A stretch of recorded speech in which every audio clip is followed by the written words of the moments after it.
สบายดีหรือเปล่ากินข้าว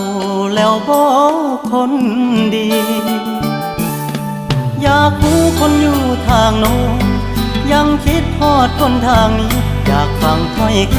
ำวันวานเดิมซ้ำเก่าฝากฟังมือขวางกันที่ทำงานห่างกันสองห่างวันอาทิตย์ค่อยเจอหน้ากันสู้กับงานวันจันทร์หอดเสาร์บอกใจเงาเงา